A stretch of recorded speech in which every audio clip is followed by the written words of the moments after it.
तो भैया सबसे ज़्यादा डिमांडेड वीडियो मैं लेकर आ चुका हूँ, एक फुल डॉक्यूमेंट वीडियो जिसमें से एक भी डॉक्यूमेंट अगर मिसिंग होगा ना तो आपको आईसर से सीधा एडमिशन कैंसिल कर देंगे। सो आप जब आईसर में जाओ तो आपके पास ये हर एक डॉक्यूमेंट होना चाहिए। मैं स्लोली सब एक्सप्लेन करूँगा, लेकिन मेरी स्पीड थोड़ी कम ज़्यादा होती रहती है, तो अपने हिसाब से 2x पे 1.5x पे या फिर 0.75x पे करते रहना, ठीक है। और बिल्कुल भी कमेंट मत करना कि अविनाश भैया बहुत जल्दी जल्दी बताता है, बहुत जल्दी जल्दी कर देते हैं, बाकी सब यूट्यूबर ये करते हैं, वो भैया वो दीदी ऐसे समझाते हैं। भाई उन सबसे बेटर समझा रहा हूँ, अच्छे से सुनना बस, ठीक है। हाँ, तो अभी सबसे पहले मेरे पास हर एक डॉक्यूमेंट की कॉपी भी है, तो मैं आपको दिखाता जाऊंगा कि डॉक्यूमेंट कैसा दिखता है, क्योंकि मेरे पास बहुत सारे डॉक्यूमेंट, मैंने ऑब्वियसली दिमाग वाला बंदा हूँ मैं, तो मैं भी डबल ट्रिपल प्रिंट करके गया था, तो मेरे पास अभी भी प्रिंट पड़ी हुई है हर एक डॉक्यूमेंट की और मैंने संभाल के रखी हुई थी। तो मैं तुम्हें कॉपी भी दिखाऊंगा कि ऐसे डॉक्यूमेंट होता है। एंड इन जनरल अगर तुम्हें समझ ना आए कि डॉक्यूमेंट कौन सा कैसा है, तो जाके आईसर के ऑफिशियल वेबसाइट पे उन्होंने दिया हुआ है कि कैसे फॉर्मेट का होना चाहिए, वो फोकस करना और वही फॉर्मेट का डॉक्यूमेंट लाना। अगर नहीं हुआ तो वहीं एडमिशन कैंसिल हो जाएगा। अच्छे से करो भाई जो चीज़ कर रहे हो, वो एडमिशन इतनी अच्छी कॉलेज में मिल रहा है और तुम लोग नखरे कर रहे हो भाई। सबसे पहले हमारे पास आता है ऑफर लेटर, जैसे ऐसा आएगा कुछ ऑफर लेटर, ठीक है। अभी ये तुम्हें मिलेगा जब तुम्हें आईसर अलॉट होगा। अब जैसे ही तुम्हें आईसर अलॉट होगा उसके बाद तुम्हें एक ऑफर लेटर दिया जाएगा। ये एक फर्स्ट डॉक्यूमेंट है जो तुम्हें लाना है। उसके अलावा सेकंड डॉक्यूमेंट है तुम्हारा ये SF का पेमेंट का, जिसमें तुम 35,000 पेमेंट करोगे। रुको मैं दिखाता हूँ, जैसे ये है, दिख रहा है तो 35,000 रुपीज़ पेड। हाँ, मैं जनरल कैंडिडेट हूँ तो मुझे 35,000 पे करना पड़ा था, तो ये पे करने पे ऐसा कुछ मिलता है। ये रिसीप्ट को प्रिंट करके रखना है। अभी इसके अलावा हमें चाहिए हमारा IIT का रिजल्ट जो तुम्हें अभी मिल चुका है ऑलरेडी, और एडमिट कार्ड संभाल के रखना, वो बहुत ज़रूरी है। फ्यूचर में तुम्हें बहुत सारी स्कॉलरशिप मिलेगी। ये जो मैंने डॉक्यूमेंट बोले ना, वो सारे डॉक्यूमेंट की डबल ट्रिपल कॉपी करके रखना, क्योंकि हर एक बार स्कॉलरशिप में अप्लाई करने के लिए ये डॉक्यूमेंट की ज़रूरत पड़ती ही है। अगर तुम्हारे पास ये नहीं होते तो तुम्हारी स्कॉलरशिप प्रोसीड नहीं कर पाती है, तो इसको बिल्कुल मत भूलना, ठीक है। अब आते हैं नेक्स्ट चीज़ जो है हमारा एडमिशन फॉर्म, जो कुछ ऐसा दिखता है। ये पूरा प्लेन है क्योंकि मैंने इसकी बहुत ज़्यादा प्रिंट करवाई थी, क्योंकि मुझे पता था कि मैं कुछ ना कुछ गड़बड़ कर दूंगा लिखने में। जो मैंने की थी, मैंने 3 बार इसे गलत फिल किया था और उसके बाद मैंने सही फिल किया। ये वाला खाली है, इसलिए देखो ऐसा एडमिशन फॉर्म मिलेगा जिसको तुम्हें भरना है पूरा, और नीचे तुम्हें साइन करनी होगी और अपने मम्मी पापा की भी साइन करनी होगी, ठीक है। ओके, अब हमारे पास आता है देन मेडिकल सर्टिफिकेट। अब मेडिकल सर्टिफिकेट कुछ ऐसा दिखता है जो इनका है, जिसमें तुम्हें एक यस, मैं बहुत सारे ऐसे डॉक्यूमेंट के बारे में भी बताऊंगा जो कोई और नहीं बताएगा, तो प्लीज़ अच्छे से सुनना, क्योंकि कोई भी यूट्यूबर को ये नहीं पता है जो मुझे पता है अभी ये मेडिकल सर्टिफिकेट की बात कर रहा हूँ। इसमें हमें याद रखना है कि हमें मिनिमम एक MD होना चाहिए, वो MBBS नहीं चल सकता। हमें एक MBBS डॉक्टर के पास से नहीं मेडिकल सर्टिफिकेट बनवाना है, हमें एक MD के पास करवाना है। अभी मान लेते बहुत सारे लोग हैं जिनको पता ही नहीं मेडिकल सर्टिफिकेट कैसे करवाए, तो मैं एक सजेशन देता हूँ, go to the nearest government hospital. अब वहाँ पे जाके उनको ये दो कि भैया ये गुरुजी देखिए ज़रा, ये हमको दिया है, हमको इसको करवाना है, तो चेकअप कितने कराए, तो बताएंगे कि कहाँ कहाँ करवाना है। वो स्पेसिफिकली तुमको डेजिग्नेटेड प्लेस पे ले जाएंगे, 5 रुपये या 10 रुपये लेंगे एंड तुम्हें सब कुछ करवा देंगे। सो पैसे की भी झंझट नहीं, गवर्नमेंट हॉस्पिटल से प्रॉपर तुम्हारा ट्रीटमेंट भी, चेकअप भी हो जाएगा, तुम्हें तुम्हारा ब्लड ग्रुप भी पता चल जाएगा, क्योंकि मुझे मेरा पहली बार तब पता चला था जब मैंने ये फिल करवाया था, मेरा O नेगेटिव है, और मुझे ये तब पता चला था, है ना। बहुत बड़ी बात थी भाई ये मेरे लिए। O पॉजिटिव शायद, याद नहीं अभी भाई, यहाँ पे नहीं लिखा हुआ है O पॉजिटिव या O नेगेटिव, दो में से एक है मेरा। अभी ये तुम्हारा हो गया। उसके बाद तुम्हें मेडिकल सर्टिफिकेट के अलावा 10th और 12th का रिजल्ट, और उसके अलावा माइग्रेशन सर्टिफिकेट और ट्रांसफर सर्टिफिकेट जो तुम्हें 12th के बाद पास आउट होने पे रिजल्ट के साथ साथ देते हैं। हर एक स्कूल वाला बंदा ये देता है, तो प्लीज़ उसकी झंझट ना करे। बट हाँ, माइग्रेशन सर्टिफिकेट की कॉपी करवा के रख लेना, क्योंकि वो ओरिजिनल सबमिट करना होता है। तो इसका मतलब है कि आपको वापस से माइग्रेशन सर्टिफिकेट नहीं मिलेगा। मेरी बड़ी बड़ी आंखों में देख के अच्छे से सुनो कि माइग्रेशन सर्टिफिकेट वापस नहीं मिलेगा, तो प्लीज़ उसकी मल्टीपल प्रिंट्स करवा लो, ठीक है, क्योंकि वो आगे कहीं पे भी तुम ऐसे दोगे ना तो तुम्हें इसकी ज़रूरत पड़ेगी, तो उसमें तुम्हें काम लगेगा। अब इसके अलावा आते हैं passport size photo. Passport size photo तो बिल्कुल मत भूलना, उसके एक 30 का पैक आता है, वो 30 का पैक जल्दी से जाओ और करवा लो।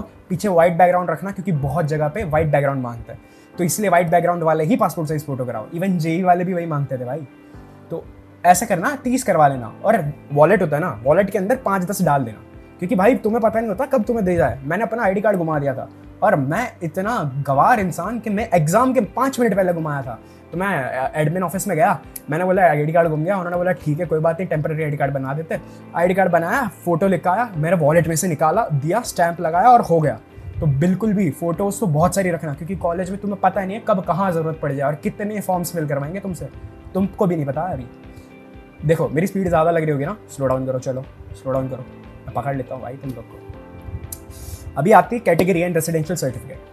अभी कैटेगरी सर्टिफिकेट तो नॉर्मल है और PWD वालों के लिए भी, बट ये रेसिडेंशियल सर्टिफिकेट क्या है? सो एक्चुअली KM के कोटा के लिए भी लाइक हमें रेसिडेंशियल सर्टिफिकेट देना पड़ता है इन जनरल। बाकी रेसिडेंशियल सर्टिफिकेट की कोई ज़रूरत नहीं है। तो अगर आपके पास नहीं है तो इतनी झंझट मत लो। अगर तुम जनरल कैंडिडेट हो तो तुम्हें कैटेगरी सर्टिफिकेट भी नहीं चाहिए, और अगर तुम कोई EWS OBC NCL से बिलोंग करते हो तो जाके एक सर्टिफिकेट करवा लो। स्टैंडर्ड फॉर्म है, IIT की वेबसाइट पे तुम्हें मिल जाएगा कि कैसा फॉर्म है, वही फॉर्म में करवाना। सेंट्रल लेवल का फॉर्म है वो, सेंट्रल लेवल का फॉर्मेट है, वही सारे डॉक्यूमेंट होने चाहिए। प्लीज़ मैं वापस रिपीट कर रहा हूँ, सेंट्रल लेवल वाले। अब आता है ऐसी बातों पे जो कोई और नहीं बताएगा, सिर्फ मैं बताऊँगा। आता है पुलिस NOC। अब ये पुलिस NOC क्या है और ये क्यों चाहिए? सो इन जनरल कोई भी अगर तुम कॉलेज में एडमिशन लेते हो जो गवर्नमेंट रिकग्नाइज्ड होती है, जैसे सेंट्रल लेवल कॉलेज, जैसे कि ISER या NICER या IISc, तो तुम्हें पुलिस का नो ऑब्जेक्शन सर्टिफिकेट चाहिए कि तुम चोर डाकू डकैत तो नहीं हो, तुम ऐसे अच्छे भले इंसान हो ना, तुमने कुछ कांड बांड तो नहीं किया, तुम पे FIR तो ना हो रखी। तो वो चेक करवाने के लिए वो तुमसे करवाता है पुलिस का NOC सर्टिफिकेट, जो तुम्हें नॉर्मली वेबसाइट पे मिल जाएगा। इन जनरल ज़रूरत भी नहीं पड़ती कभी कभी, तो डिपेंड करता है, ये एक ऑप्शनल कैटेगरी है। अब सबसे ज़्यादा mandatory, yes, anti ragging affidavit. ये तुम्हें खुद ही एफिडेविट भरना है, तुम्हें कोई एडवोकेट के पास जाने की ज़रूरत नहीं है। जैसे यहाँ पे मेरा दिख रहा होगा कि अविनाश भरत भाई लकदीर, अगर आप यहाँ पे कॉलेज में एडमिशन ले रहे हो और आप रैगिंग करोगे तो आपको कॉलेज से धक्के मार के निकाल दिया जाएगा, ये उसका प्रूफ है। सो इसका मतलब है सारी ICERs बहुत ज़्यादा स्ट्रिक्ट है कि उनमें रैगिंग बिल्कुल ना हो, इसलिए तुमसे साइन करवाती है। देख लो, अगर कोई सीनियर परेशान करे तो वो निकाला जा सकता है। मेरी बैच वाले बच के रहियो। अभी आते हैं हमारे इंश्योरेंस पे।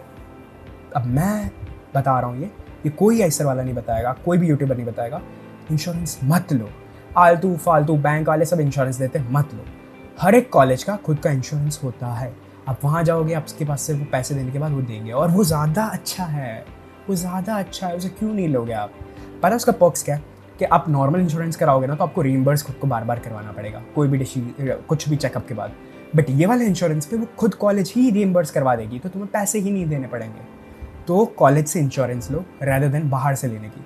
बहुत सारे आलू चालू लोग बोलते हैं कि भाई कॉलेज वाला इंश्योरेंस महंगा पड़ता है। भाई 500,000 रुपये में क्या चला जाएगा?